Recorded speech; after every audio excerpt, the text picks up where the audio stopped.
In the year 332 before the Common Era, a young Macedonian general rode into the ancient Egyptian city of Memphis at the head of an army that had just conquered half the known world. He was 24 years old. He had never lost a battle.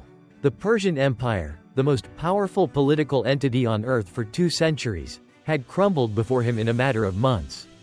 He had crossed the Hellespont into Asia with 40,000 soldiers and crossed back.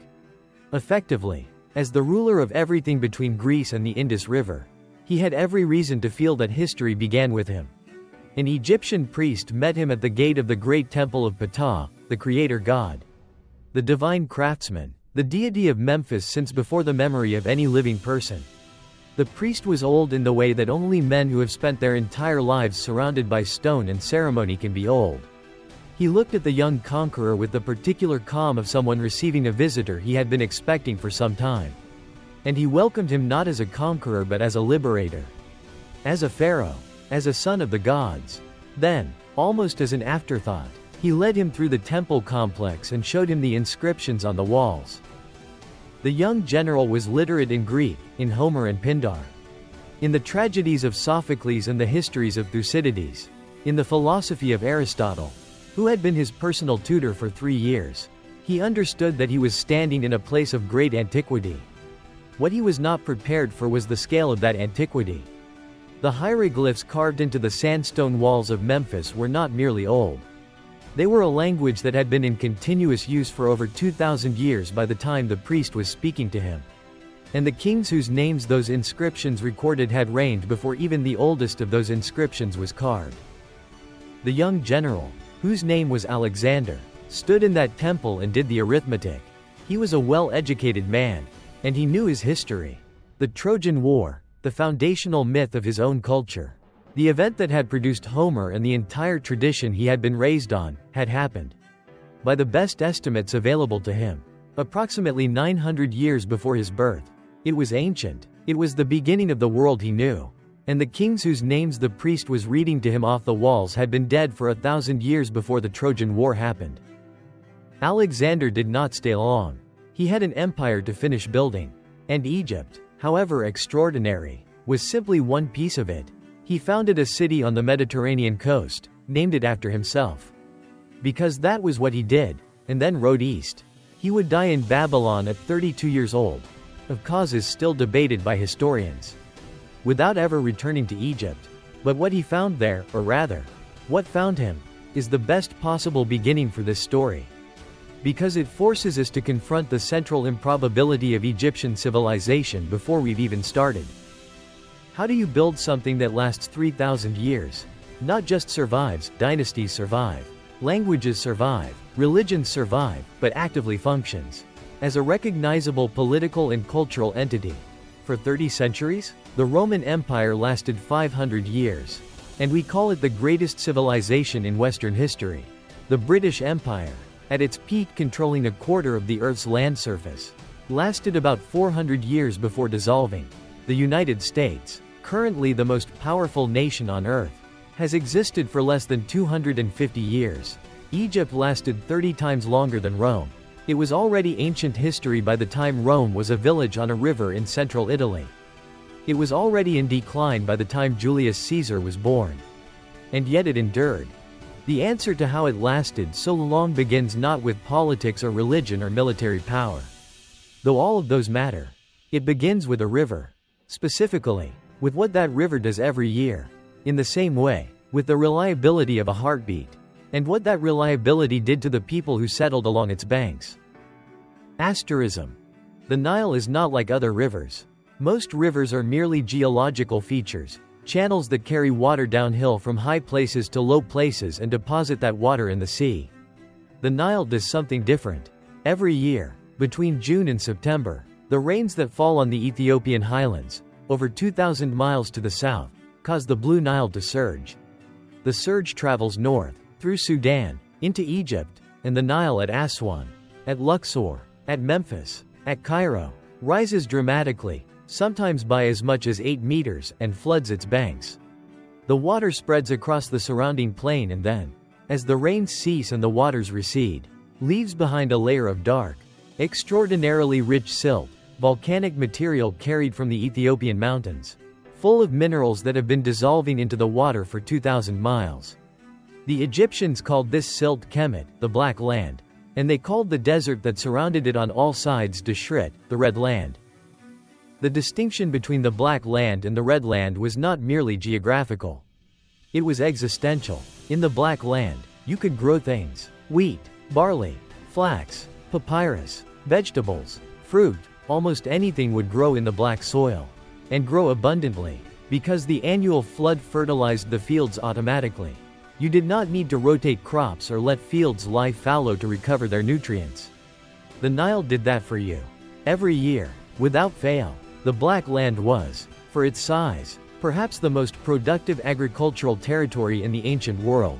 In the Red Land, almost nothing grew. The desert was absolute, a killing ground of heat, thirst, and disorientation that was also, from Egypt's perspective, the world's most effective natural defensive barrier. Surrounded by desert on both sides and by the sea to the north.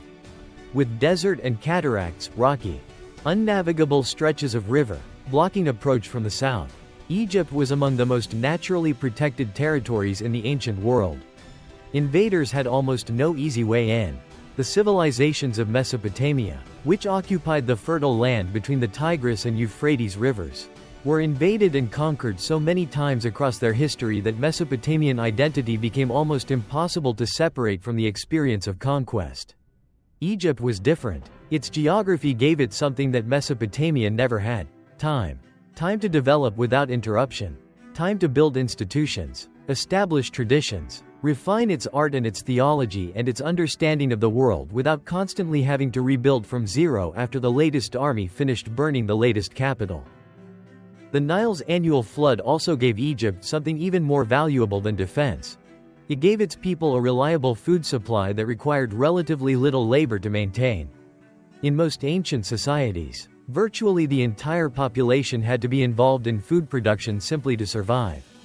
In Egypt, the annual flood did so much of the agricultural work automatically that the country could support large numbers of people who did not farm: administrators, priests, craftsmen, soldiers, architects, scribes, and the specialized laborers who built the monuments.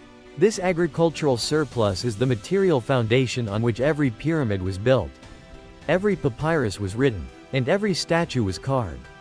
But the Nile gave Egypt something beyond food and protection. It gave it a worldview. When the same thing happens every year, reliably, for your entire life and your parents' entire lives and their parents' lives going back further than anyone's memory can reach, when the river rises and falls and the seeds go in and the grain comes up and the flood returns and does it all again, you develop a particular understanding of time and change. Not the linear understanding that the modern West has inherited, in which time moves forward and events are unique and unrepeatable. The Egyptian understanding was cyclical. Things ended and then began again.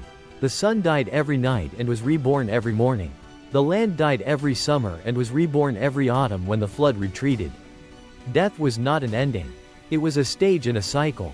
The dead would return, as the Nile returned, as the sun returned, as everything returned. This is not merely theology. It is a practical philosophy generated by the specific material conditions of the Nile Valley. And it explains, better than almost anything else, why Egypt built what it built and why it thought what it thought. The pyramids are not monuments to death. They are monuments to the absolute conviction that death is temporary. Before there was a unified Egypt, there was a green Sahara.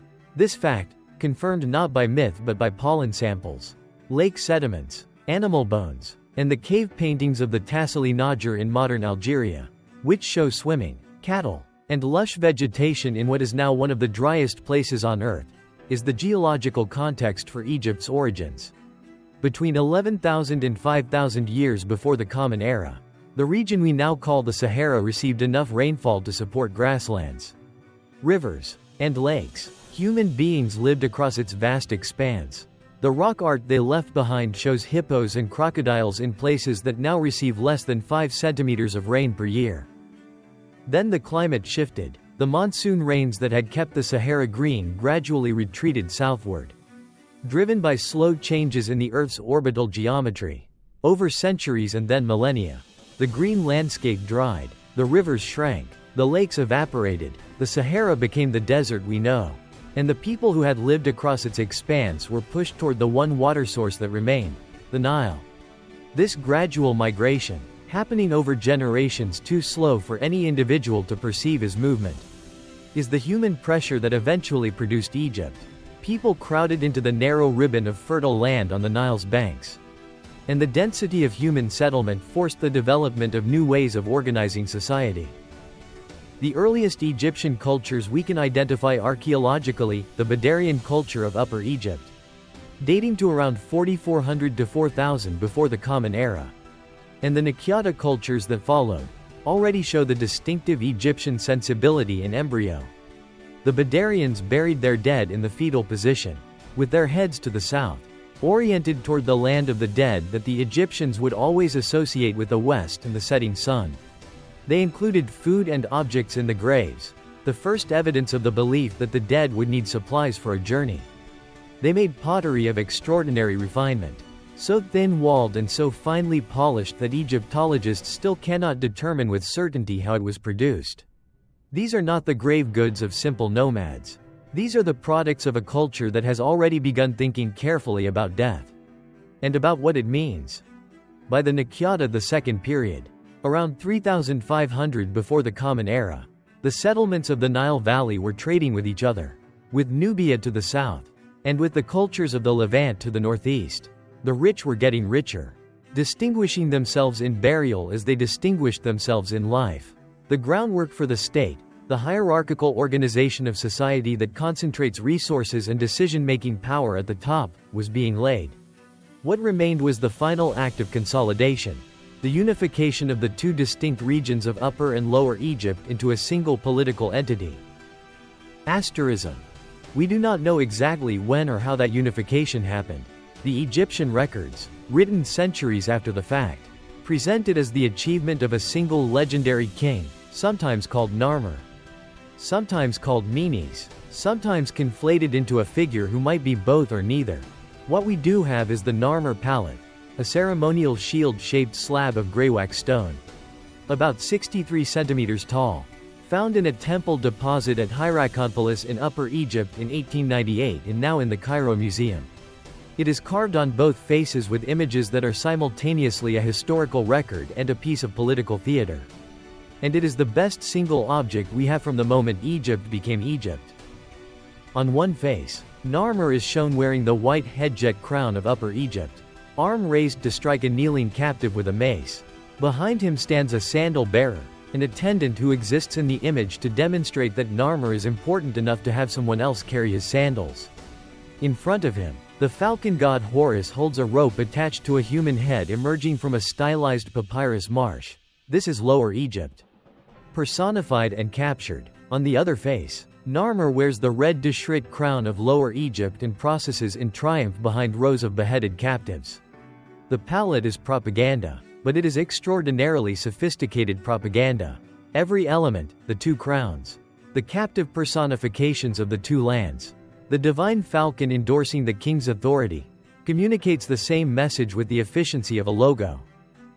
Whether Narmer achieved unification in a single military campaign or whether the process was gradual, messy, and punctuated by reversals that the official record simply chose to omit, we cannot know. What we know is the result.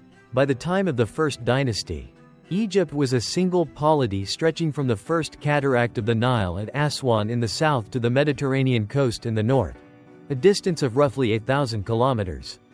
Its capital was a new city built near the junction of Upper and Lower Egypt, at the point where the narrow river valley opened into the broad delta. The Egyptians called it Aneb Henge, the White Walls. We call it Memphis. The early dynastic pharaohs, the kings of the first and second dynasties, ruled from Memphis and consolidated the institutions that would define Egypt for 3,000 years. Writing, which had appeared in Egypt around 3200 before the Common Era, probably in part as a response to the administrative demands of a newly unified state, developed rapidly into a complex system capable of recording not just inventory lists but royal decrees, religious texts, and eventually the full range of human thought. The development of writing in Egypt was partly independent of and partly influenced by the earlier writing system of Mesopotamia. And it produced something quite different: a pictographic script that combined phonetic signs with semantic determinatives, symbols that indicate the category of meaning a word belongs to, in a system of such complexity that it takes modern scholars years to master even after they have the advantage of the Rosetta Stone's bilingual key. The pharaoh who sat at the center of this system was not a human being who happened to be powerful. He was, in the theology that Egypt developed in the early dynastic period and maintained with remarkable consistency for 3,000 years, a god, not a man chosen by the gods, not a man descended from the gods, but a god incarnate, the living embodiment of Horus, the falcon deity of kingship, born into a human body in order to maintain the divine order, the Ma'at, that kept the world functioning. When he died, he became Osiris, joining the community of the divine dead, and his successor, whoever that might be, became the new Horus. The cycle was eternal.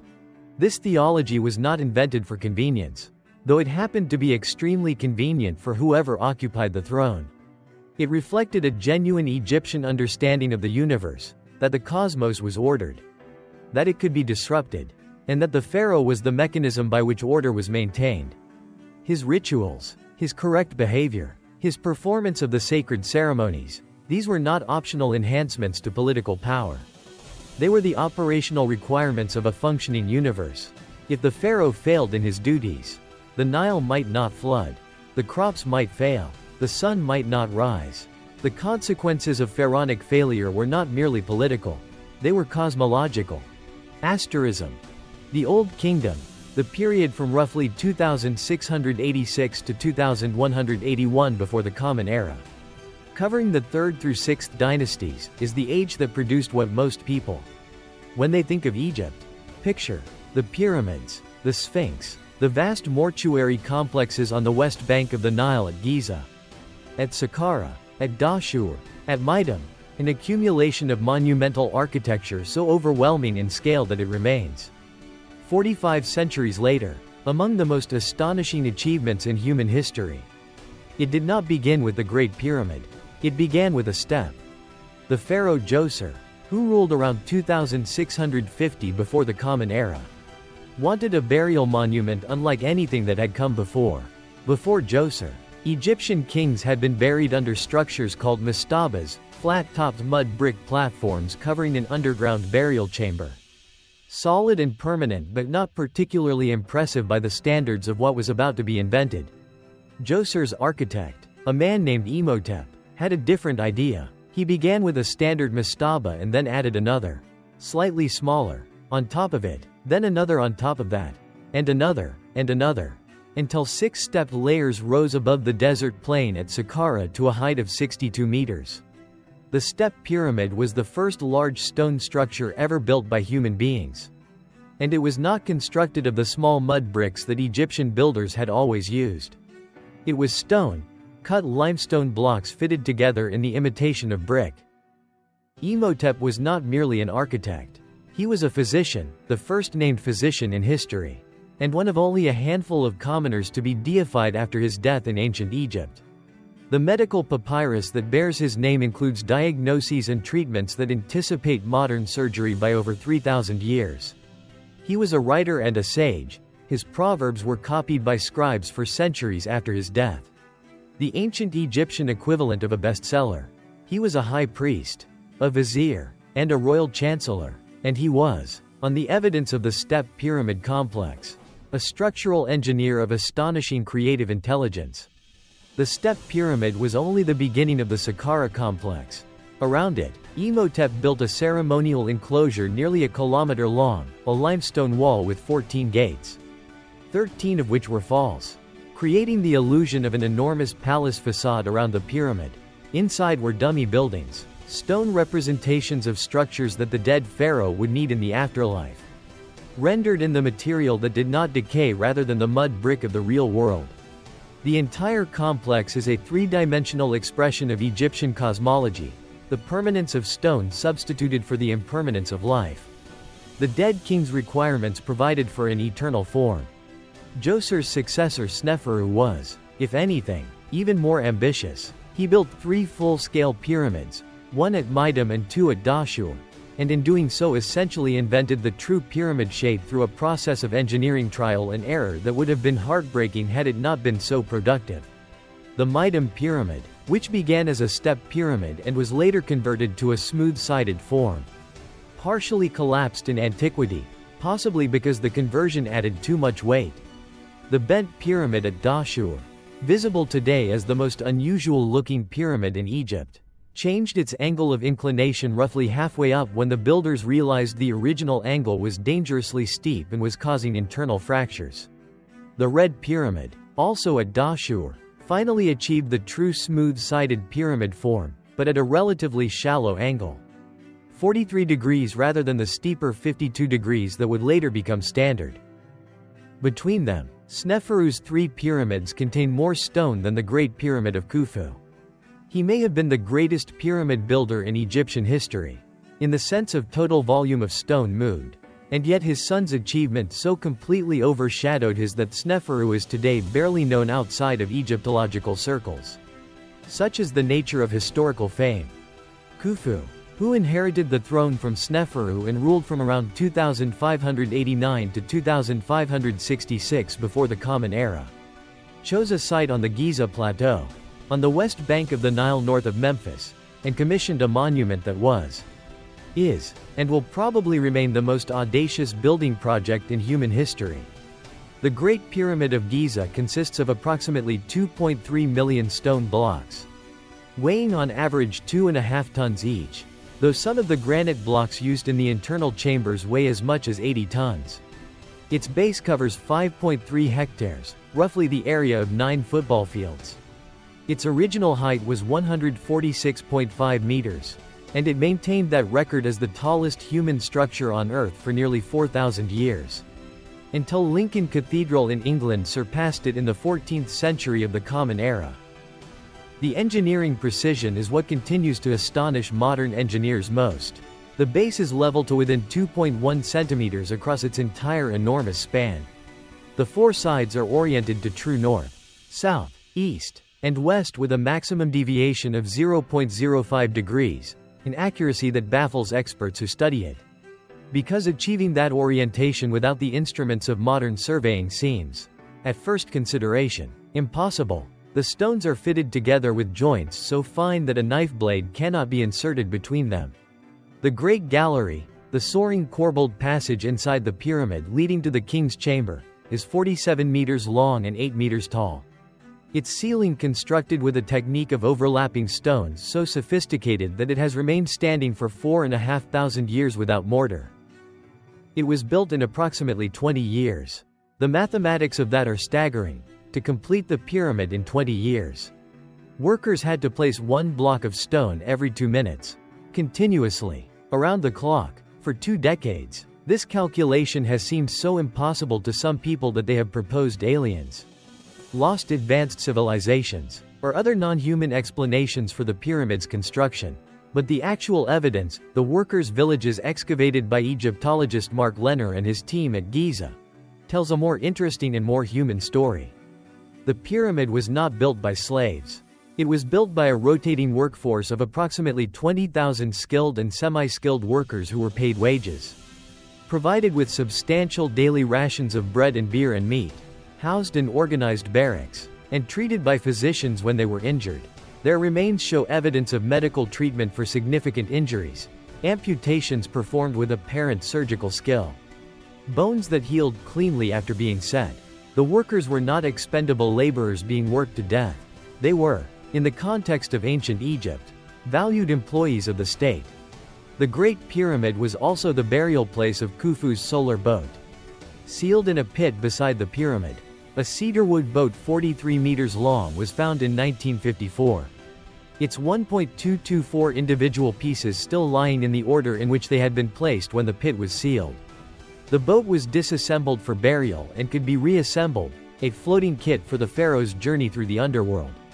The cedar that made it came from Lebanon, over 1,000 miles away by sea and land.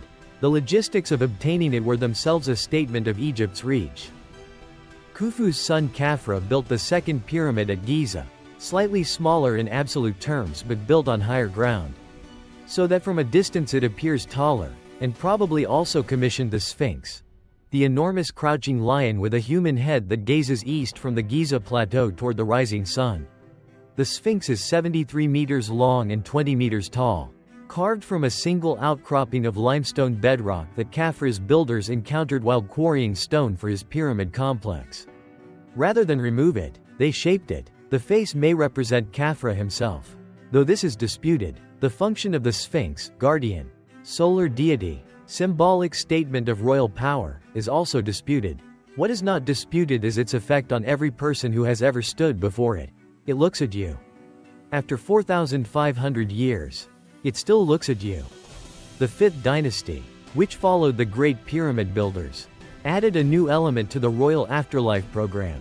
The pyramid texts, inscribed on the walls of the burial chambers of pyramids from the reign of Unas, around 2375 before the Common Era, onward, are the oldest religious texts in the world. They are a collection of spells, incantations, and ritual instructions designed to guide the dead pharaoh through the underworld and ensure his resurrection. They are also, for the 21st century reader, profoundly strange, a world of sky barks and cosmic battles, of the pharaoh eating the gods to absorb their power, of stars as the souls of the dead, of a universe in which the boundary between the living and the dead is permeable and the dead pharaoh's successful navigation of the afterlife is necessary for the world to continue functioning. The pyramid texts are the ancestor of the later Book of the Dead, and through that text, they influenced the funerary beliefs of the entire ancient Mediterranean world.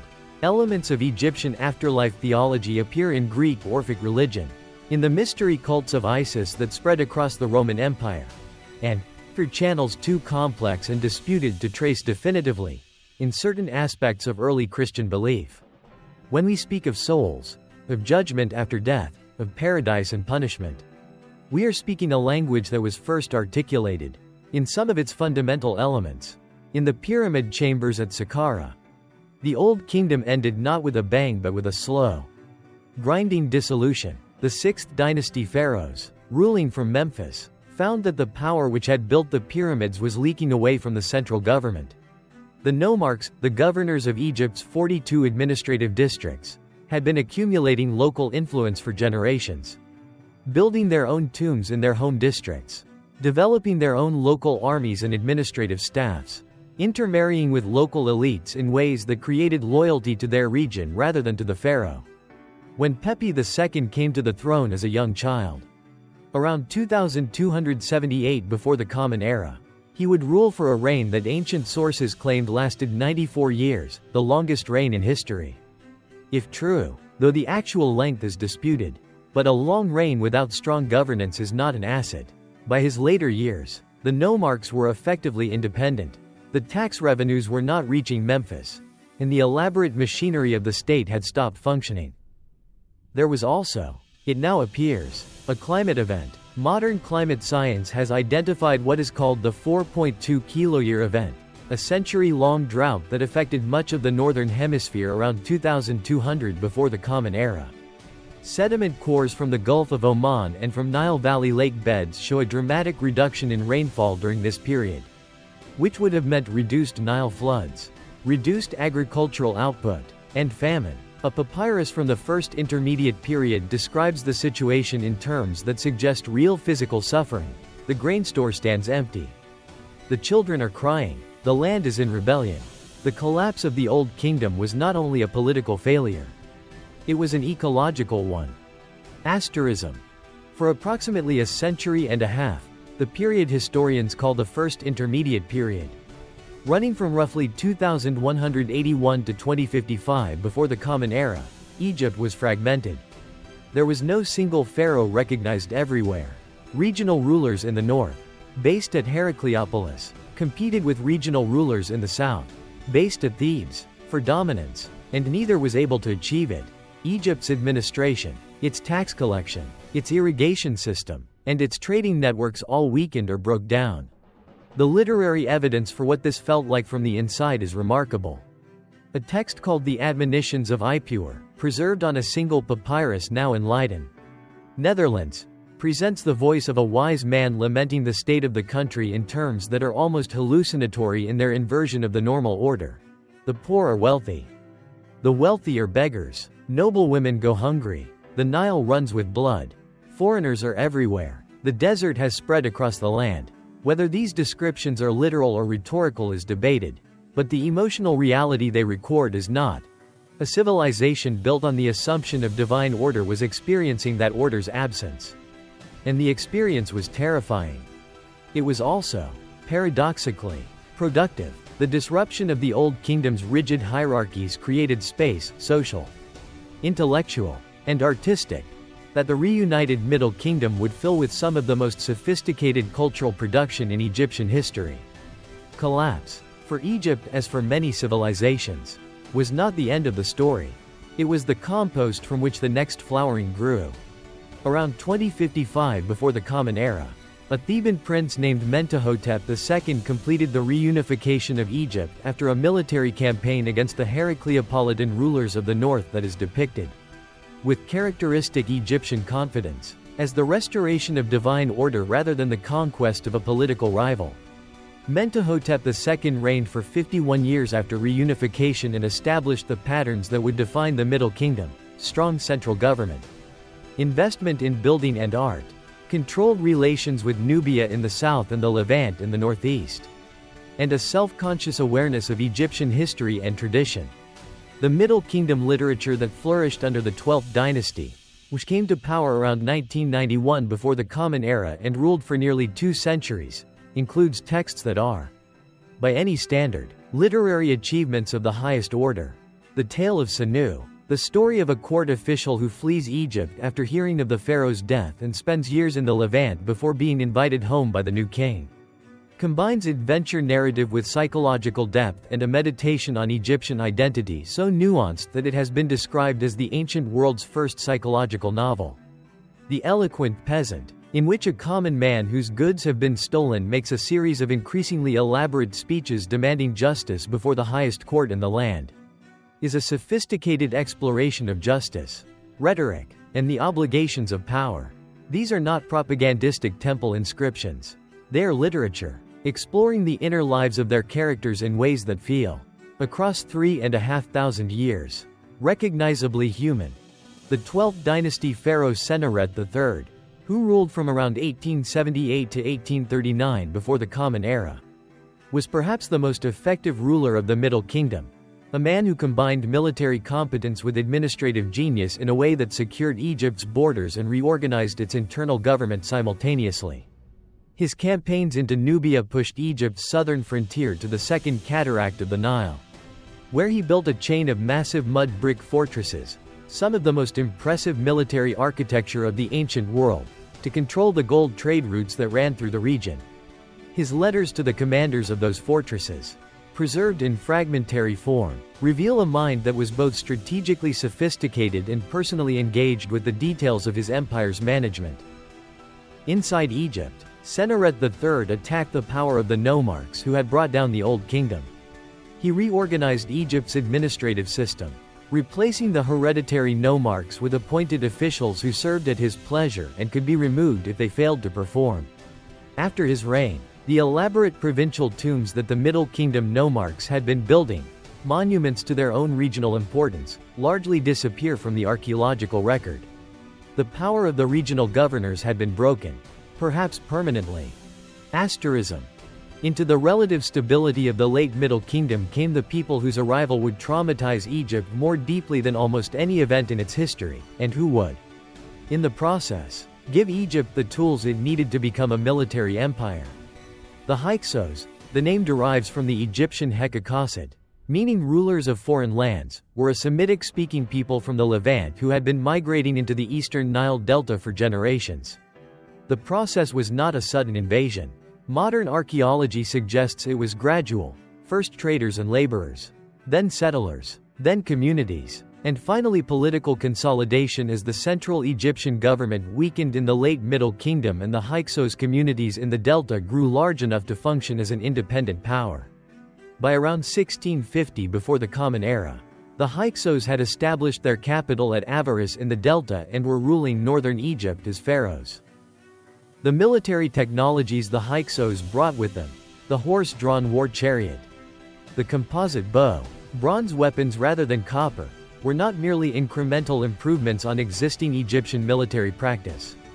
They represented a qualitative shift in the nature of warfare. The chariot, in particular, was a platform for mounted archers that could strike at infantry formations from a distance, wheel away before retaliation was possible, and return to strike again, a mode of warfare that Egyptian infantry, equipped with copper-tipped spears and simple bows, had no answer to. Egypt's geographical isolation had protected it from the need to develop a sophisticated military.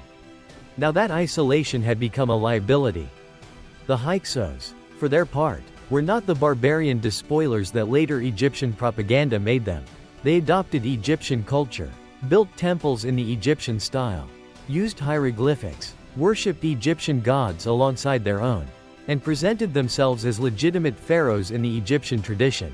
Excavations at Tel el-Dabah, the site of ancient Avaris, have revealed a fascinating cultural mixing: Egyptian pottery alongside Canaanite pottery, Egyptian scarabs alongside Levantine ritual objects, burial practices that combine Egyptian and Asiatic traditions.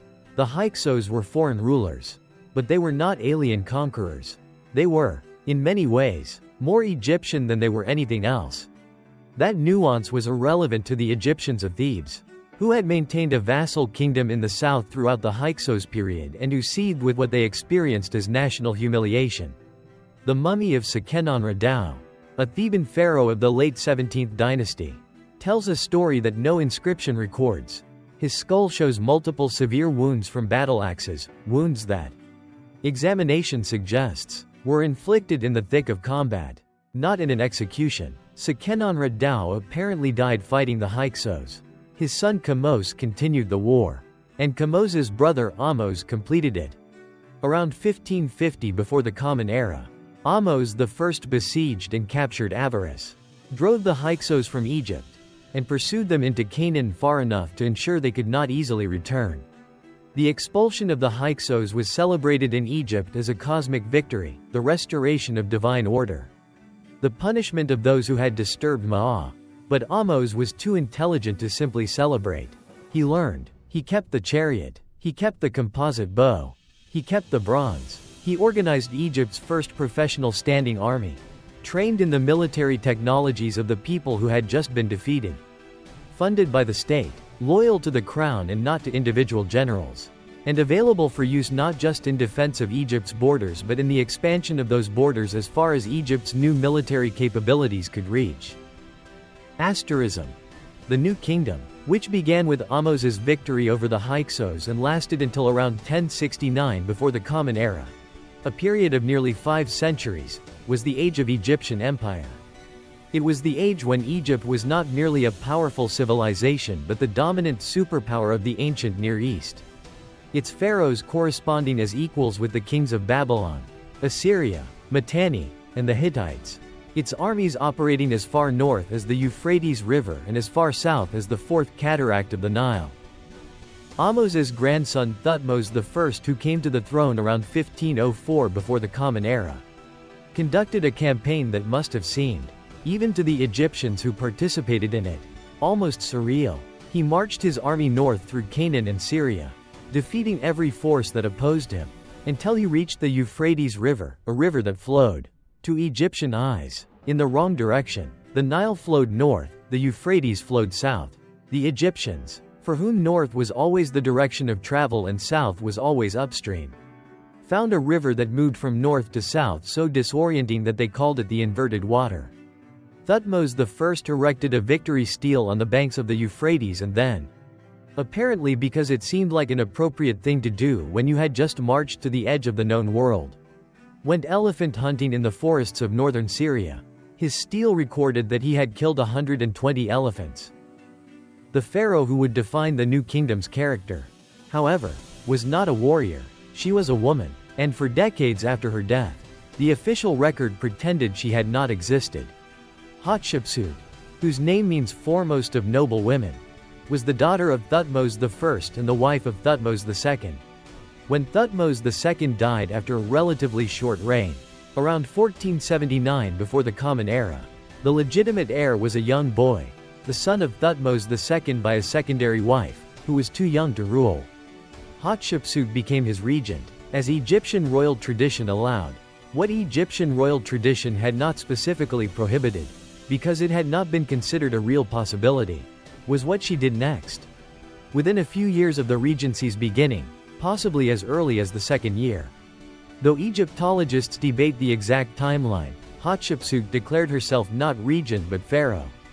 She adopted the full pharaonic titulary, the 5 royal names that Egyptian tradition required of a king, including the Horus name and the 2 ladies' name that had always been masculine in form. She wore the double crown. She wore the ceremonial beard, the false chin piece of woven or twisted wire, probably covered in gold. That was a standard element of pharaonic regalia. She commissioned statues of herself in the pharaonic posture, striding forward with one foot, seated on a throne, presented as Osiris in the mummiform style. In all of these representations, she appears male. Whether this masculinization was ideological, an assertion that the pharaonic office was above biological sex, or practical, the only available visual vocabulary for royal power was male, or some combination of both. We cannot know for certain. What we know is that it worked. For approximately 20 years, Hatshepsut governed Egypt as pharaoh. And by the evidence available to us, she governed it extraordinarily well. Her most famous act was the trading expedition to Punt, an ancient Egyptian trading partner located somewhere in the region of modern Eritrea, Djibouti, or Somalia, whose exact location has never been definitively established. The Punt expedition, organized in approximately the 9th year of her reign, dispatched 5 large ships down the Red Sea and returned with myrrh trees in clay pots, mounds of myrrh resin, ebony, ivory, gold, cosmetics, and living animals including baboons and greyhounds. The entire expedition is depicted in extraordinary detail on the walls of Hatshepsut's mortuary temple at Deir el-Bahri, the Egyptians showing the Puntites' distinctive appearance. Their round huts on stilts above the water. Their chief and his obese wife, depicted with a condition that looks to modern eyes like lipedema. And the careful loading of the Egyptian ships for the return journey. These images are the most detailed ancient Egyptian depiction of a foreign land in existence. Hatshepsut's mortuary temple at Deir el-Bahri is itself one of the masterpieces of Egyptian architecture. Built against the cliffs of the western bank at Luxor, the traditional place of the dead.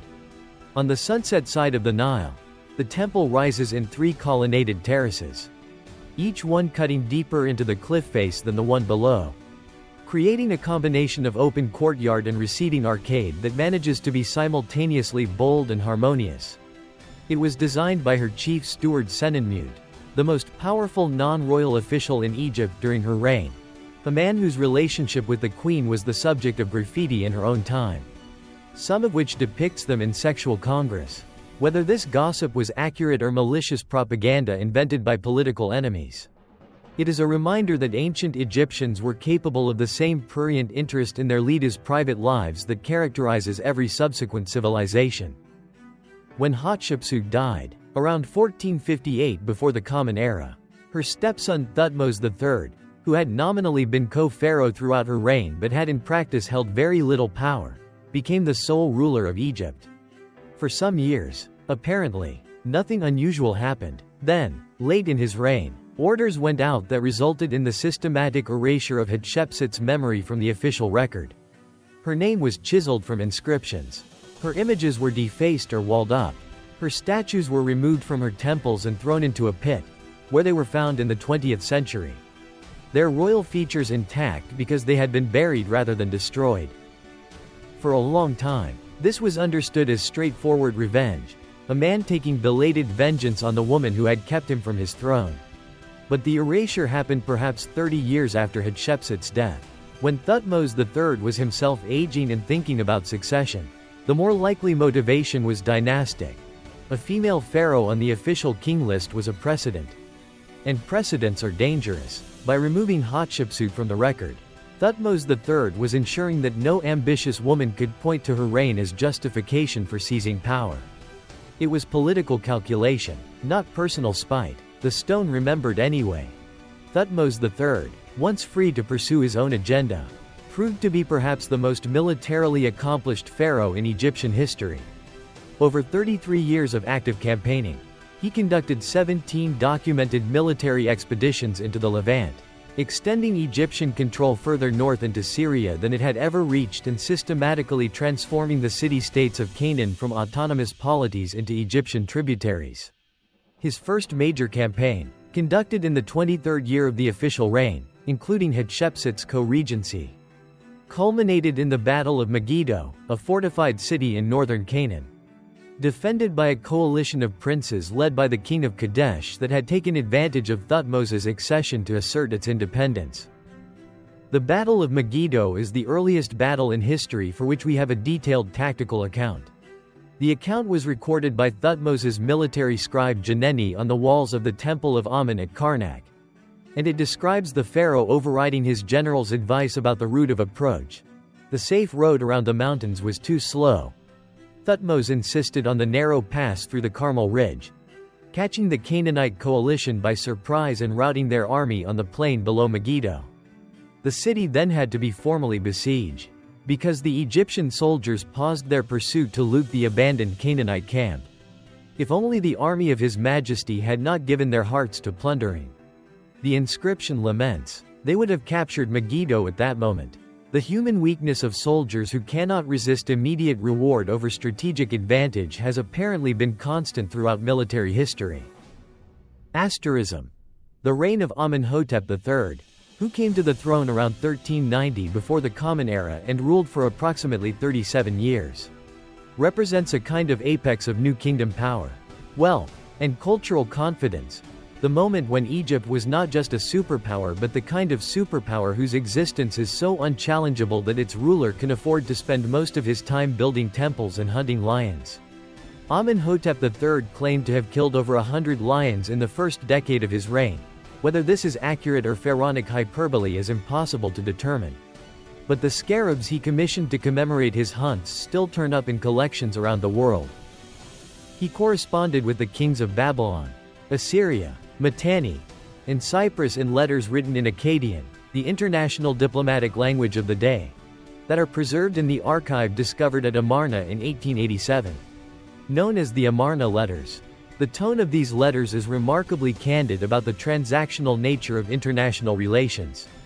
The Babylonian king writes to complain that the gold statues Amenhotep promised him were hollow, not solid. The Mitanni king writes to negotiate the terms under which he will send his daughter to Egypt as a bride. Everyone wants Egyptian gold, and Egypt uses that desire to maintain its dominance without always having to fight.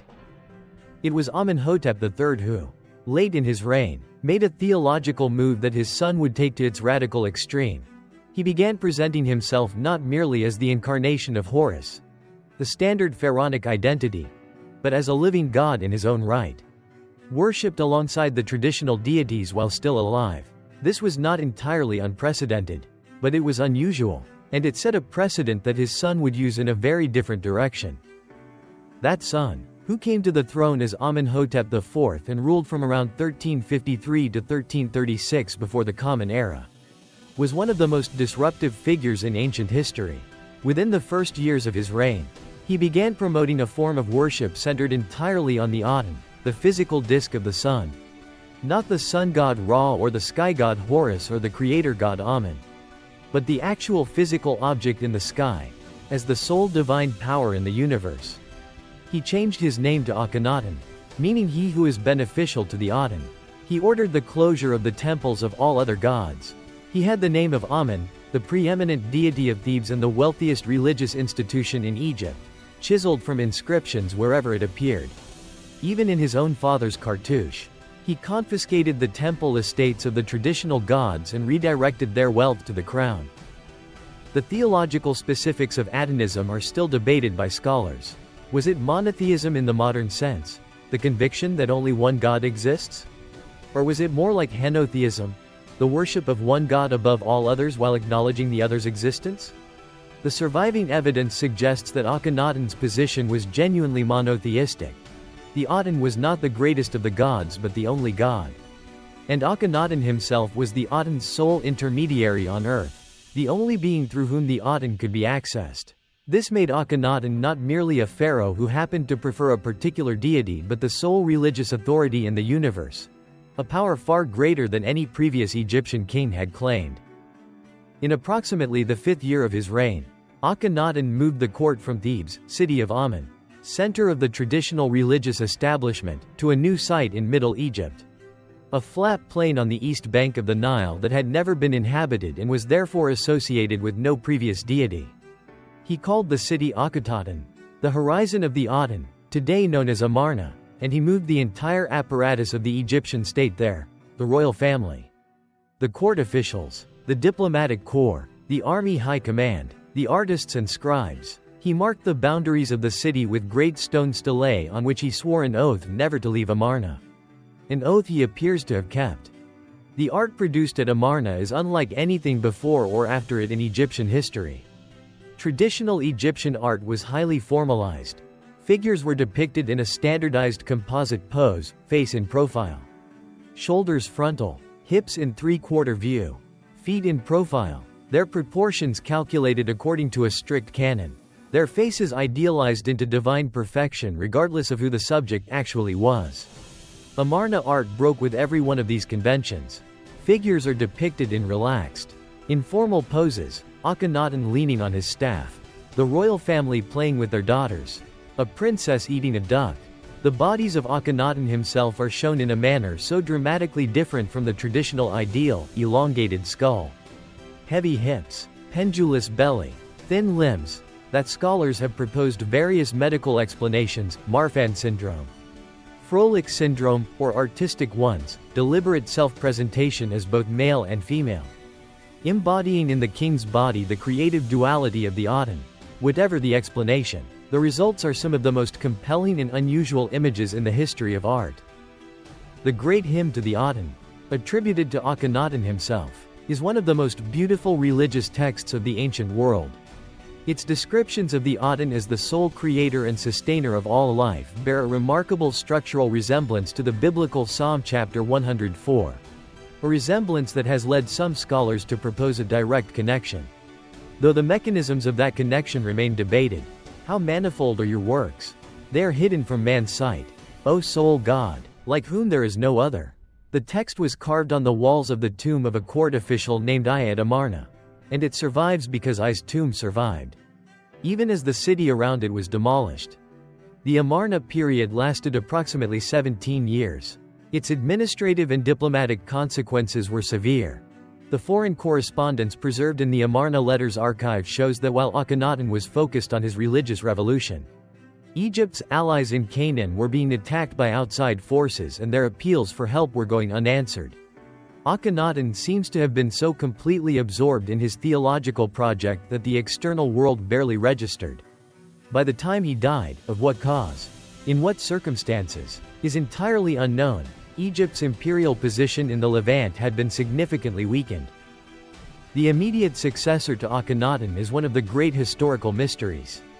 A figure called Smenkhkare ruled briefly, perhaps only a year or two, and may or may not have been Akhenaten's co-regent before his death.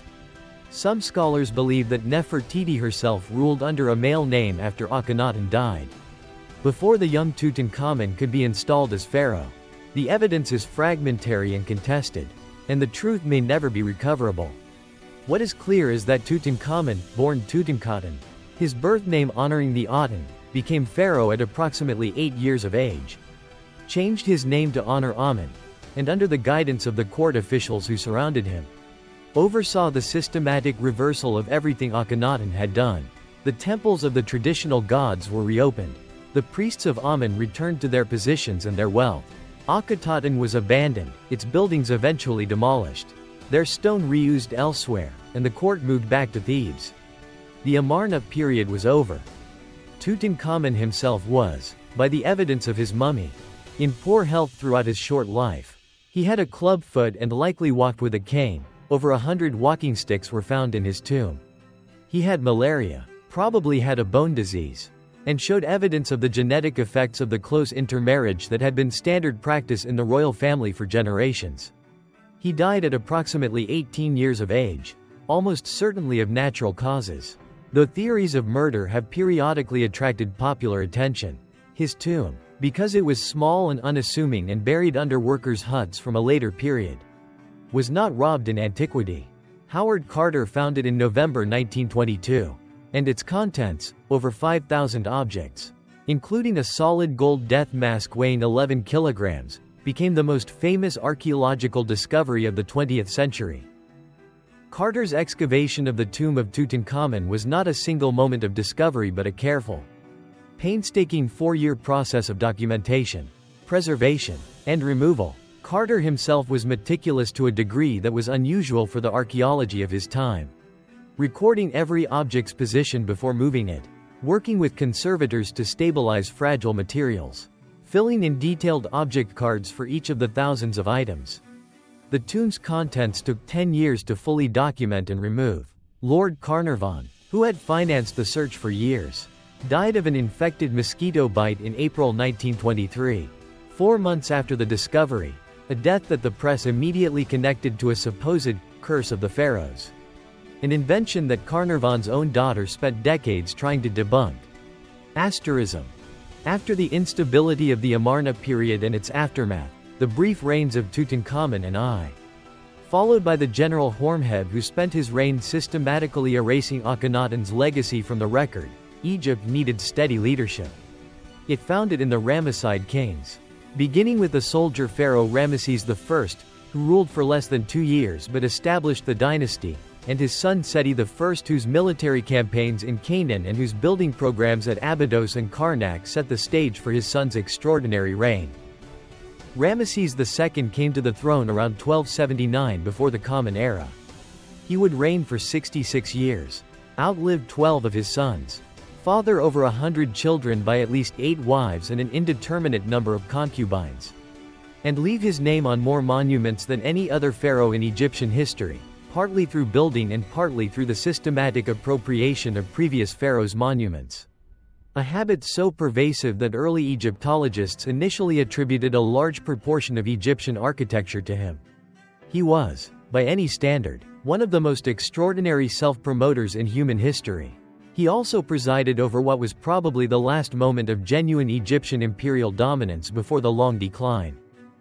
The defining military engagement of Ramesses II's reign was the Battle of Kadesh, fought in approximately 1274 before the Common Era against the Hittite Empire on the Orontes River in what is now Syria. Both Egypt and the Hittites claimed Kadesh and the surrounding territory as part of their respective spheres of influence, and both had been building toward a confrontation for years. The battle that resulted was one of the largest chariot engagements in history. Estimates suggest 5,000 chariots on each side, plus infantry. The engagement did not begin well for Egypt. Ramesses, leading the advance division ahead of the main army, was deceived by 2 captured Hittite soldiers who gave false intelligence indicating that the Hittite army was still far away. He advanced incautiously. The Hittite king Muwatalli II unleashed his chariot force, which swept around the flank of the Egyptian advance and routed the 2nd Division as it was still marching in column. Ramesses found himself surrounded, his army in chaos, his position apparently hopeless. What happened next is recorded in the inscriptions that Ramesses commissioned for 5 different temples, as well as in a literary poem, the Poem of Pentor, that was copied by scribes for centuries afterward. According to this account, Ramesses cried out to the god Amun, received divine inspiration, charged the surrounding Hittite chariots himself and repeatedly, fighting with supernatural ferocity until his other divisions arrived to rescue him. The inscriptions at Karnak, Luxor, Abu Simbel, and the Ramesseum show the pharaoh enormous and alone in his chariot, arrows flying from his bow, enemies falling on all sides, his lion running beside him. The Hittite records tell a different story. The Annals of Muwatalli II, preserved in the Hittite archives, report that the Hittite army won a great victory and that Ramesses was forced to withdraw. Modern historians, reading both accounts against each other, conclude that the Battle of Kadesh was essentially a draw. Both sides took heavy casualties. Neither achieved its strategic objective, and both withdrew without the territory either had been fighting for. The border between the Egyptian and Hittite spheres of influence in the Levant remained roughly where it had been before the battle. From this strategic stalemate, Ramesses extracted something that no outright victory could have provided: the world's first recorded international peace treaty. 16 years after Kadesh, in approximately 1259 before the Common Era, the Egyptian and Hittite governments signed a formal agreement establishing permanent peace between the two empires, pledging mutual military assistance against external enemies and agreeing to extradite political fugitives. The treaty was recorded in both Egyptian hieroglyphics and Hittite cuneiform, on silver tablets in both capitals. Neither the original tablets nor the Egyptian copy on papyrus has survived, but the Egyptian version inscribed on the walls of the Karnak and Ramesseum temples is intact. And a Hittite copy was found in the excavations of Hattusa, the Hittite capital, in 1906. A copy of the Hittite version hangs in the lobby of the United Nations headquarters in New York, above the Security Council chamber. The oldest surviving international peace treaty in the world looks down on the room where the world's nations attempt to negotiate their disputes today. Ramesses' building projects were as prolific as his military campaigns. At Karnak, he added a hypostyle hall, a forest of 134 enormous stone columns, the tallest reaching 23 meters, decorated from floor to ceiling with painted reliefs. That is still the largest columned hall of any temple anywhere in the world. At Luxor, he added a pylon, 2 obelisks. One still stands in Luxor. The other was given to France in the 19th century and stands in the Place de la Concorde in Paris. And a colonnade. At Abu Simbel in Nubia, he cut directly into a sandstone cliff face and created 2 temples: the Great Temple, fronted by 4 colossal seated statues of himself, each 20 meters tall, and the smaller temple, dedicated to his favorite wife Nefertari and the goddess Hathor. The Abu Simbel temples were oriented so that twice a year, on dates that Egyptologists have variously identified as Ramesses' birthday and the anniversary of his coronation, the rising sun penetrated directly through the entrance corridor and illuminated the 4 statues in the innermost sanctuary. These statues represented Ptah, Amun, Ramesses himself, and Ra-Harakti. The statue of Ptah, god of darkness and the underworld, remained in shadow on these dates, while the other 3 were illuminated. This precision orientation required calculations and engineering solutions that modern experts still study with admiration. In 1964, when the construction of the Aswan High Dam threatened to raise the level of Lake Nasser and submerge Abu Simbel, UNESCO organized an international rescue effort that involved cutting the entire temples into 1.036 blocks weighing up to 30 tons each, lifting them 61 meters up the cliff face, and reassembling them in a new location above the waterline, reoriented to the same astronomical alignment. The project involved engineers and archaeologists from 50 countries, cost $40 million in 1960s currency, and took 4 years to complete. It was, in miniature, the same human impulse that had built the temples in the first place: the refusal to let something extraordinary disappear. Ramesses II died at approximately 90 years of age, after 66 years on the throne. His mummy, now in the Cairo Museum, shows the body of a tall man, probably around 1.7 meters, with red hair, a prominent aquiline nose, and the pronounced arthritis of a man who spent decades in the saddle and in the field. His reign was so long that 12 of his sons died before him. And it was his 13th son, Merneptah, already in his 60s at accession, who succeeded him. Merneptah's reign is of particular historical significance for a reason that has nothing to do with Egypt. A victory stele he erected around 1208 before the Common Era to celebrate his campaigns in Canaan contains a single line that is, for biblical scholars, one of the most important inscriptions ever found: Israel is laid waste and his seed is not.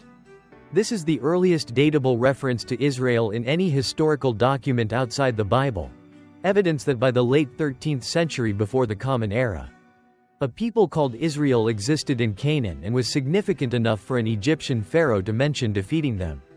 The connection between this inscription and the biblical account of the Exodus is complex and disputed. But the stele is a reminder that the history of Egypt and the history of the peoples who would become Israel and Judah were intertwined in ways that the biblical narrative preserves, in altered form, as religious memory. Asterism. The civilization that had built the pyramids and fought Kadesh and survived the Hyksos and the Amarna Revolution had one final existential challenge to face, and it came. As the worst challenges always do. From a direction and at a scale that no one had anticipated. Around 1200 before the Common Era, the Eastern Mediterranean world was struck by what modern historians call the Late Bronze Age collapse. A systemic crisis of such scale and speed that it destroyed or severely damaged virtually every major civilization in the region within a generation. The Mycenaean Greek palace system collapsed. Its cities burned or abandoned. The Hittite Empire, which had been Egypt's most significant rival for over a century, simply ceased to exist. Its capital at Hattusa was destroyed and never reoccupied. Ugarit, the greatest trading city on the Syrian coast, was burned and abandoned. Cyprus, which had been a thriving center of copper production and long-distance trade, was devastated. The intricate web of palace economies, long-distance trade networks, and diplomatic relations that had characterized the Late Bronze Age dissolved in what appears to have been a matter of decades. The agents of this collapse included, but were not limited to, a group of peoples that the Egyptians called the Sea Peoples, a term covering several distinct ethnic groups who appear in Egyptian records moving from the Aegean and Anatolian coasts into the Levant, destroying cities as they went, and finally pushing against Egypt's borders in coordinated land and sea attacks. Who they were is one of the great puzzles of ancient history. Some may have been Mycenaean Greeks displaced by the collapse of their own palace systems. Others may have been from Anatolia, from the Aegean Islands, from the Western Mediterranean. They appear suddenly in the records and then, just as suddenly, vanish from history, settling in places like the Levant, where a group of them called the Pelset are almost certainly the ancestors of the biblical Philistines. The pharaoh Ramesses III faced these attacks in the 8th year of his reign. Around 1177 before the Common Era, his record of the campaign, preserved in enormous detail on the walls of his mortuary temple at Medinet Habu, is the most detailed account of a naval battle from the ancient world. The images show Egyptian archers on shore shooting into enemy ships, Egyptian sailors using grappling hooks to overturn enemy vessels, and the captive sea peoples being brought before the pharaoh in submissive postures. Ramesses claimed a great victory, and by the evidence available, Egypt was not destroyed. As so many neighboring civilizations were, he was right. But surviving the Sea Peoples was not the same as thriving after them. Egypt's Levantine Empire was gone. The tribute that had flowed from Canaan and Syria was gone. The international trade networks that had brought cedar from Lebanon, copper from Cyprus, tin from who knows where were disrupted or destroyed. The new kingdom that followed Ramesses III was a diminished Egypt. Still functioning, still powerful within its borders, but no longer the superpower that had signed the Treaty of Kadesh and corresponded as equals with the kings of Babylon. Ramesses III himself died in circumstances that were, by the standards of any era, remarkable. The Harem conspiracy, documented in the Turin Judicial Papyrus and the Great Harris Papyrus, records that one of his secondary wives, a woman named Taya, organized a plot to kill the pharaoh and place her son Pentor on the throne. The conspiracy involved a wide range of palace officials, military commanders, and harem administrators. Recent examination of Ramesses III's mummy revealed a deep cut across his throat, consistent with a fatal wound, evidence that the conspiracy may have succeeded. The mummy of an unknown man found alongside him, preserved in a distinctly non-standard manner, his face contorted in what appears to be an expression of agony, has been proposed as Pentor himself, killed or perhaps buried alive as punishment for his role in the conspiracy. The details remain contested, but the story is a reminder that palace intrigue was as real in ancient Egypt as in any subsequent civilization. Asterism. The century and a half that followed the death of Ramesses III, the Third Intermediate Period, was a time of gradual fragmentation that reversed the political achievements of the new kingdom while preserving much of its cultural heritage. The pharaohs who followed Ramesses III were mostly named Ramesses as well, as if the name could substitute for the capability, and most of them were weak. By the middle of the 11th century before the Common Era, Egypt was effectively divided. The north was ruled by pharaohs based at Tanis and the Delta, while the south was controlled by the high priests of Amun at Thebes. men who did not call themselves pharaohs but who exercised royal power in everything but name. In 1939, the French archaeologist Pierre Montet discovered intact royal tombs at Tanis, the northern pharaonic capital of the Third Intermediate Period, containing gold and silver burial equipment of extraordinary quality. The discovery should have been the archaeological sensation of the decade. Instead, it was almost entirely overshadowed. It was 1939. And within months of Montet's discovery, Europe was at war. The Tanis tombs, containing treasures comparable in some respects to those of Tutankhamun, never received the popular attention they deserved. They remain among the least known major discoveries in the history of Egyptian archaeology. Around 750 before the Common Era, the fragmentation of the Third Intermediate Period ended in a way no Egyptian could have predicted. Egypt was conquered by a Nubian king. Piye, also known as Pianki, was the ruler of Kush. The kingdom centered on the city of Napata near the fourth cataract of the Nile in what is now Sudan.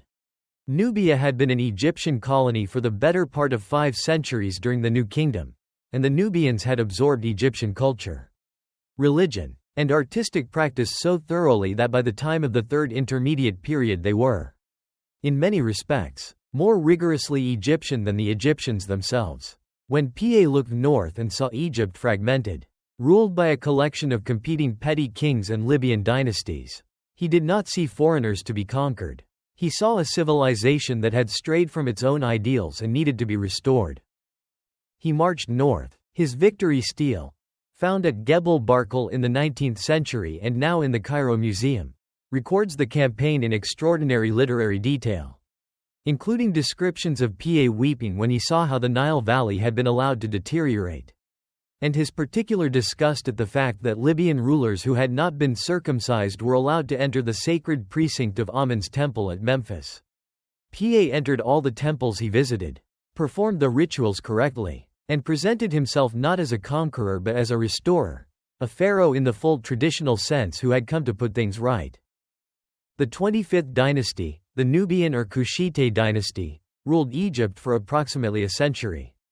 And its pharaohs were remarkable. They built pyramids, steep, narrow Nubian-style pyramids rather than the broad Egyptian type, but unmistakably part of the same tradition, when no Egyptian ruler had built a pyramid in centuries. They sponsored a revival of Middle Kingdom artistic styles, commissioning sculpture and relief work that deliberately referenced Egyptian classical forms from 2,000 years earlier. The pharaoh Taharqa, who ruled from approximately 690 to 664 before the Common Era, appears in the Hebrew Bible. 2 Kings chapter 19 verse 9 refers to Taharqa king of Cush marching out to fight the Assyrian king Sennacherib on behalf of the besieged Judean king Hezekiah. The Assyrians ended the Nubian dynasty. The Assyrian Empire of the 7th century before the Common Era was the most formidable military power the ancient world had yet produced, disciplined, technologically advanced in its siege warfare, and ruthless in its treatment of conquered peoples. Esarhaddon invaded Egypt in 671 before the Common Era, defeating Taharqa's forces and occupying Memphis. His successor Ashur-banipal drove the Nubians entirely out of Egypt in 664, sacking Thebes in the process, an event so traumatic that it resounds in the Hebrew prophets. Nahum chapter 3 verse 8 uses the sack of Thebes as a warning to Nineveh of what happens to great cities when they fall. The Assyrians did not want to administer Egypt. They simply wanted tribute and compliance. They installed a local Egyptian client ruler and withdrew. The period that followed the Assyrian withdrawal, the Late Period, running from the late 7th century to the conquest by Alexander, saw one more Egyptian renaissance and one final collapse. The Sate kings, ruling from the delta city of Say, managed for a brief period in the 6th century before the Common Era to reassemble something like an independent Egyptian state. The Sate pharaoh Necho II dug a canal connecting the Nile to the Red Sea, a precursor of the Suez Canal. Abandoned when an oracle warned him that he was making it too easy for foreigners to invade. He also sent a Phoenician fleet that, according to Herodotus, circumnavigated Africa, a claim that most modern historians now take seriously. Since Herodotus' account includes the detail that the sun was on the navigator's right, north, when they were sailing west around the southern tip of Africa, which is exactly where the sun would be in the southern hemisphere. Persia conquered Egypt in 525 before the Common Era. The Persian Empire under Cambyses was the dominant power of the age. And Egypt's resistance, while fierce, was ultimately unsuccessful. Persian rule was interrupted by periods of native Egyptian independence, the 30th dynasty, which ruled from 380 to 343 before the Common Era, was the last native Egyptian royal house, before the Persians reconquered Egypt in 343. It is from this second Persian period that Alexander liberated Egypt in 332. Asterism. Alexander's time in Egypt was brief, less than a year, but it was transformative both for Egypt and for him. He was welcomed as a liberator from Persian rule, which had been particularly oppressive in its second phase. He visited the ancient capital of Memphis, where the priests confirmed his divine status and installed him as pharaoh in the traditional ceremonies. And then he traveled across the western desert to the oasis of Siwa, a journey of several hundred kilometers through some of the most inhospitable terrain in the world. The oracle at Siwa was sacred to Amun. The Greeks identified Amun with their own Zeus, and was famous throughout the ancient Mediterranean world for the accuracy of its pronouncements. What the oracle told Alexander was never publicly revealed. He told his mother Olympias in a letter that he had received a secret answer that he would tell her when he returned home, a letter never written. Because he never returned, what is known is that he emerged from the oracle's inner sanctum apparently satisfied. And that from that point forward he referred to himself as the son of Amun Zeus, a divine being as well as a military commander. Egypt gave Alexander something that even his victories had not: divine confirmation. His foundation of Alexandria was a characteristically bold act. He chose the site himself, a narrow strip of land between the sea and a lake, with a natural harbor, and walked out the lines of the city himself, using grain for lack of chalk to mark the streets. When birds flew down and ate the grain, his diviners interpreted it as a good omen. The city would feed the world. He appointed his architect Dinocrates to execute the plan: a grid of wide streets, a great harbor protected by a causeway connecting the mainland to the island of Pharaohs, a royal palace district, a public library, temples in both Greek and Egyptian styles. Then he left, and the city was built by others in his absence and continued to grow long after his death. After Alexander died in Babylon in 323 before the Common Era, the empire was divided among his generals.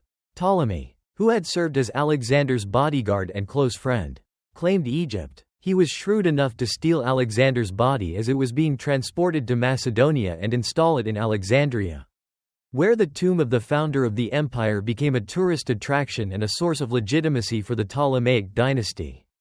Ptolemy gradually consolidated his control, eventually declaring himself king of Egypt in 305 before the Common Era, founding the dynasty that would rule the country for nearly 3 centuries. The Ptolemaic dynasty presents one of the most fascinating case studies in cultural adaptation in ancient history. The Ptolemies were Macedonian Greeks. They spoke Greek, thought in Greek, administered in Greek, and maintained a Greek royal court with Greek customs. And yet they ruled a country that was emphatically, stubbornly, proudly Egyptian in its culture, its religion, and its self-understanding. Their solution was to be simultaneously 2 things: Greek pharaohs to the Egyptian population and Greek monarchs to the Greek and international population. They built temples in the Egyptian style, executed with such thoroughness that Egyptologists routinely date Ptolemaic temples by their iconography and inscriptions rather than their architecture. The temples of Edfu, Dendera, and Philae, among the best preserved ancient Egyptian temples in existence, are all Ptolemaic. The Ptolemies funded them because they understood, as the Persians had not, that controlling Egypt's religious infrastructure was essential to political stability. The priests of the major temples were wealthy, educated, and influential. Making them allies rather than opponents was worth whatever it cost. Alexandria itself, meanwhile, was becoming the greatest city of the Hellenistic world and possibly the greatest city in the world full stop. By the 1st century before the Common Era it had a population estimated at between 300,000 and 1 million people, comparable to Rome at its height. It was the intellectual capital of the Mediterranean, home to scientists, mathematicians, philosophers, and poets who were drawn there by royal patronage and by the extraordinary resource of the Library of Alexandria. The library, more precisely, the Mauseon, or House of the Muses, of which the library was a part, was an institution unique in the ancient world, a state-funded research institution. With salaried scholars, laboratories for experiments, botanical gardens, astronomical observatories, and a library that aimed, explicitly, at collecting a copy of every significant text in the world. Ships arriving in Alexandria's harbor were required by law to surrender any books they carried for copying. The originals were kept and copies returned. The library's acquisitions agents traveled throughout the Mediterranean purchasing manuscripts. The result, at the library's peak, was a collection estimated at between 400,000 and 700,000 papyrus scrolls. Among the scholars who worked in Alexandria or were associated with the library were Euclid, who formalized the geometry that still bears his name, Archimedes, who invented calculus precursors, calculated the value of pi, and developed engineering principles still in use, Eratosthenes, who calculated the circumference of the Earth within a few percent of the modern measurement by comparing the angles of shadows at two different points on the Nile on the same day, and Claudius Ptolemy, who produced the astronomical and geographical models that structured European scientific thinking for 15 centuries. These were not Egyptian scientists working in the Egyptian tradition. They were Greek scientists working in a Greek institution. But they were working there because Egypt, specifically, Ptolemaic Egypt's combination of agricultural surplus, royal patronage, and political stability, made it possible. Asterism. The last Ptolemaic ruler was not Greek in any meaningful cultural sense. She was born Cleopatra VII Philopator, Cleopatra the father-loving, and she was the seventh of her dynasty to bear the name Cleopatra. She was the first member of the Ptolemaic dynasty in nearly 3 centuries to learn the Egyptian language, which tells you both something about her exceptional intelligence and something about the cultural distance that the previous 12 generations of her family had maintained from the people they governed. She also spoke, by the testimony of the ancient biographer Plutarch, 9 languages, including Ethiopian, Troglodytic, and East African language, Hebrew, Aramaic, Syriac, Median, Parthian, and of course Greek and Egyptian. Whatever else she was a communicator. The popular image of Cleopatra as primarily a seductress whose power derived from her physical attraction to powerful men is a construction of Roman propaganda and later artistic tradition. It was in Rome's interest, after Octavian defeated her, to portray Cleopatra as a dangerous foreign temptress who had corrupted first Caesar and then Antony, because this explanation placed the blame for Rome's civil conflicts on an external, feminine, foreign influence rather than on the structural failures of the Roman republican system. The historical Cleopatra was a ruler of exceptional political intelligence, operating under extremely constrained circumstances. When she came to power around 51 before the Common Era, co-ruling with her younger brother Ptolemy XIII, she was inheriting an Egypt that was a shadow of its former power, a Roman client state, dependent on Roman goodwill to maintain its independence. Its tax revenues insufficient to fund either a competitive army or the diplomatic expenses that an independent foreign policy would require. Within a few years, a palace faction backing her brother had deposed her and forced her into exile in Syria. She was raising an army to retake her throne when Julius Caesar arrived in Alexandria in 48 before the Common Era, pursuing his defeated rival Pompey. Cleopatra famously had herself smuggled into the royal palace to meet Caesar. The story, told by Plutarch, has her wrapped in a carpet or a linen sack, carried through the palace gates by her servant, and revealed to Caesar in his private chambers. Whether this story is literally true is disputed, but the political logic is clear. She needed to present herself to the most powerful man in the Roman world before her brother's supporters could prevent the meeting. Whatever the nature of their subsequent personal relationship, and the ancient sources are unanimous that it was intimate as well as political, Caesar chose to support Cleopatra's claim to the throne over her brothers. And the Egyptian civil war that followed ended with Ptolemy XIII drowning in the Nile while fleeing from Caesar's forces. Cleopatra was restored to her throne. She and Caesar apparently spent months together in Egypt, an extraordinary luxury for a Roman general in the middle of a civil war, traveling the Nile on a royal barge and, according to later sources, visiting the ancient temples and monuments together. She became pregnant with his child, born after Caesar returned to Rome and named Caesarion, Little Caesar. Caesar was assassinated in Rome in March of 44 before the Common Era. Cleopatra lost not merely a personal relationship but the entire diplomatic architecture that had guaranteed her safety. She waited. She managed Egypt carefully during the years of Roman civil war that followed Caesar's assassination. She sent aid to whichever faction seemed most useful, avoided provoking the most powerful, and kept Egypt functioning as an independent entity in a world that was increasingly governed from Rome.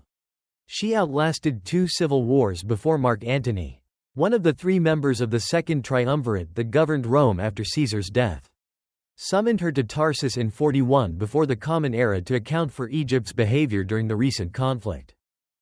Cleopatra arrived in Tarsus on a gilded barge with silver oars and purple sails, attended by servants dressed as Nereids, herself dressed as Aphrodite, a performance so calculated in its theatrical excess that even Plutarch, writing in admiration of Antony, was forced to acknowledge that it completely upended the political dynamics of the meeting.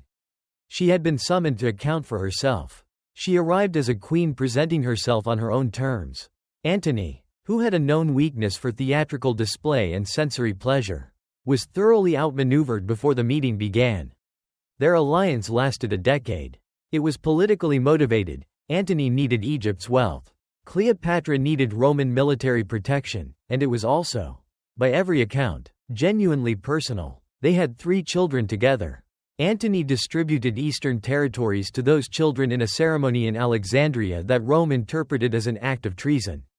Octavian, back in Rome, used Antony's eastern entanglement to build political support for a confrontation that would determine the future of the Roman world.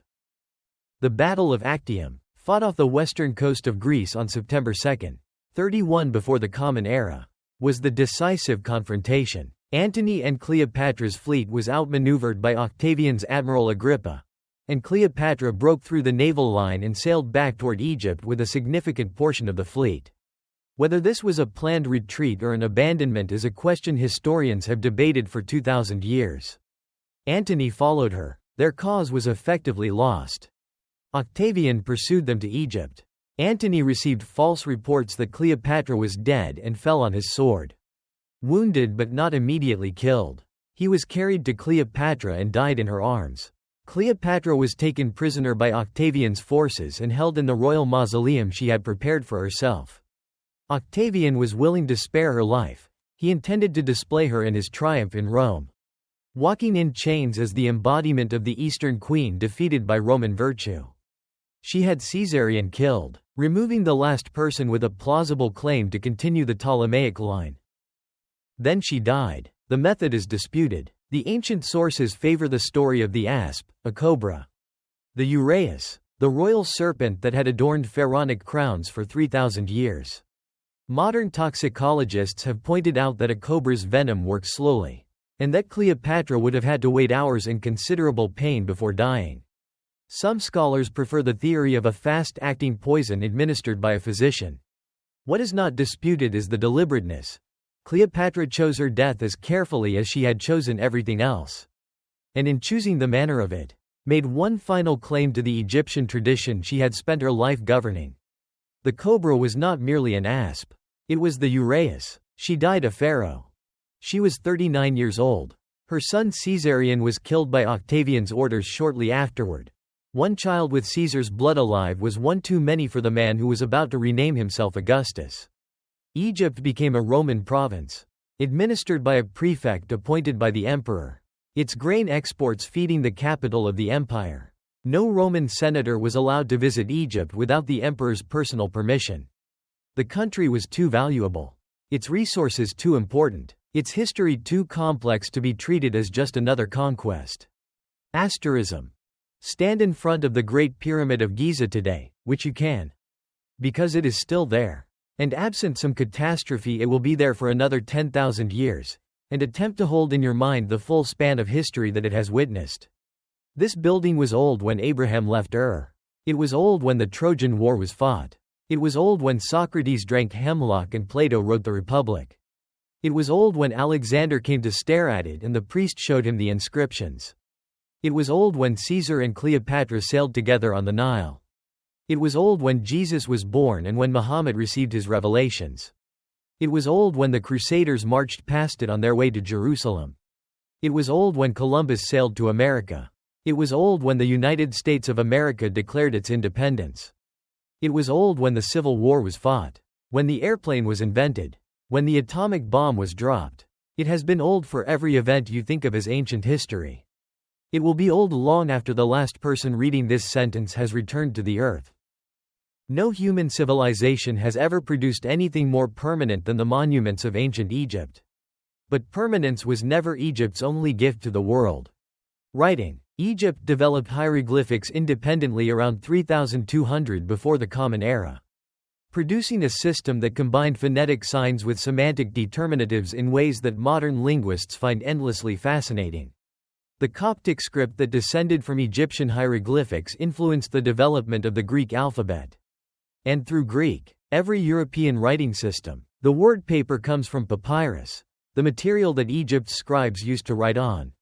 Made from the pith of the papyrus plant that grew abundantly in the Nile Delta. Without Egyptian papyrus, the literacy revolution of the ancient Mediterranean world would have been significantly slower. Mathematics. The Rhind mathematical papyrus, copied around 1650 before the Common Era from an even older original, shows that Egyptian mathematicians could solve linear equations, calculate the area of a circle using a value for pi accurate to 1%. Compute the volume of a truncated pyramid, and perform arithmetic with fractions of arbitrary complexity. The Egyptians developed the first solar calendar in history, 365 days per year. Divided into 12 months of 30 days each with 5 additional days, a calendar that, through its Roman adaptation, became the basis for the calendar we use today. When we say it is a particular day of a particular month, we are using a framework first developed by Egyptian astronomers observing the behavior of Sirius and the Nile. Medicine. The Edwin Smith Papyrus, dating to around 1600 before the Common Era but believed to be copied from a much older text possibly written by Imhotep himself, contains the first known descriptions of the brain, the meninges, the cerebrospinal fluid, and the relationship between brain injury and physical symptoms. It describes 48 surgical cases in a systematic format: diagnosis, prognosis, treatment, that prefigures the clinical method of modern medicine by 3,500 years. The Ebers Papyrus from the same period contains 877 medical prescriptions covering everything from contraception to dental procedures to the treatment of crocodile bites. Egyptian physicians were not magic practitioners who happened to occasionally produce useful treatments. They were empiricists working within the constraints of their knowledge, developing evidence-based approaches to human health that anticipated modern medicine in ways that continue to astonish medical historians. Religion and philosophy. The Egyptian preoccupation with death, resurrection, and the afterlife is one of the most influential forces in the history of human thought. The soul, the judgment of the dead, the weighing of the heart against a feather of Ma'ah, the paradise of the field of reeds, the torments of the damned, these images and ideas filtered through Greco-Roman mystery religions, through early Christianity, and through Islamic tradition in ways too complex to fully trace but too significant to ignore. When we speak of souls, of judgment, of the possibility of life after death, we are speaking in a language whose grammar was first worked out in Egypt. And beauty. It is impossible to reduce what Egypt gave the world to a list of utilitarian achievements, because some of the most important things it contributed cannot be quantified. The seated scribe of the Louvre, carved in painted limestone around 2500 before the Common Era, looks at you with an alertness and intelligence that makes it impossible to believe he is dead.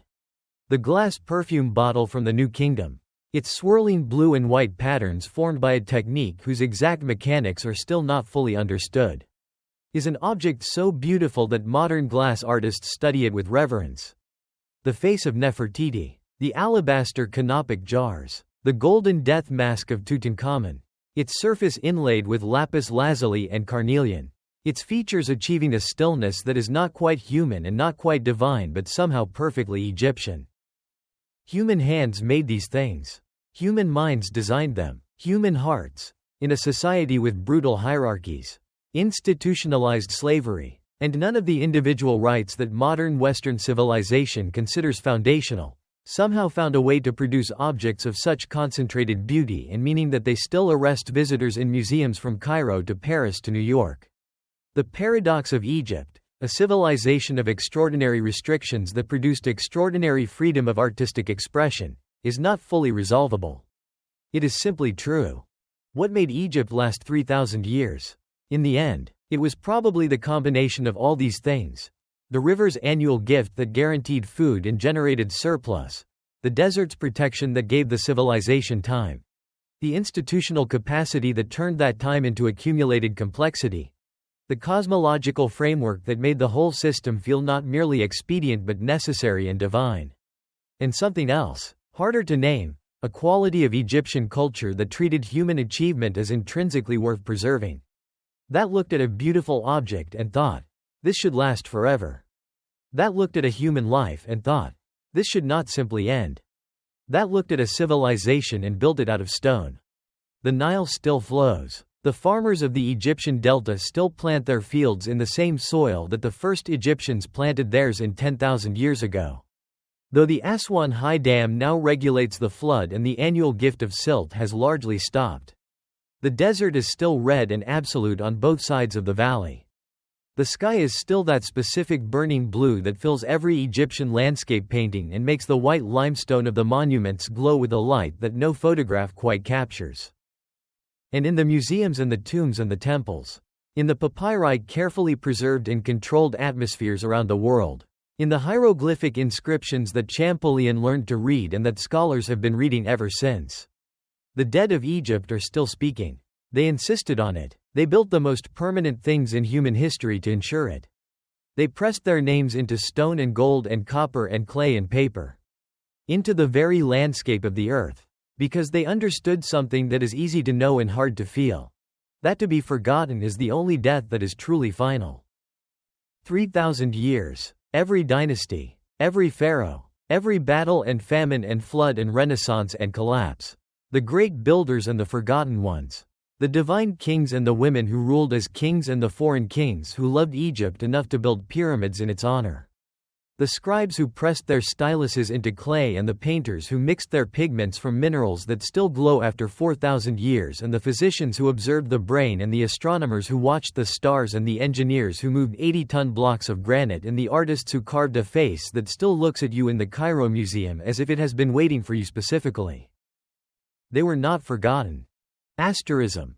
If this journey meant something to you, if somewhere in these 3,000 years, somewhere between the first inscription on a cave wall and Cleopatra's final morning in her mausoleum, the distance between then and now collapsed for even a moment, I ask one simple thing. Subscribe to World Saga. Not as a transaction, but because the stories that shaped our world deserve to be told fully, carefully, and without rushing past the parts that matter. Egypt was not merely a story of pharaohs and treasure. It was a story of a civilization that looked at death and refused to accept it, that pressed its name into stone and gold and paper with a determination that outlasted every empire that tried to bury it. Every subscriber is a signal that this work is worth continuing, and there are so many more civilizations still to walk through. The Roman Republic, 500 years of democratic brilliance, ending in the assassination that changed everything. The Viking Age, sailors who discovered America 5 centuries before Columbus and left their mark on 3 continents. The Aztec Empire, a city larger than any in Europe, and the 2 years that erased it. The Silk Road, the ancient world's first globalization, carrying goods and ideas and plagues across 8,000 miles. These stories are coming. Subscribe, and this channel will keep finding them for you. And if one moment from Egypt stayed with you, a pharaoh, a pyramid, the medical papyrus that described the brain, or Cleopatra choosing a cobra over a Roman triumph, leave it in the comments. Tell me what you will remember longest. Those responses remind me, every time, why the telling is worth the effort, and they help this work find the people who are ready for it. The ancient Egyptians pressed their names into stone so they would not be forgotten. They succeeded beyond anything they could have imagined. You are, in some small way, part of why. Until next time.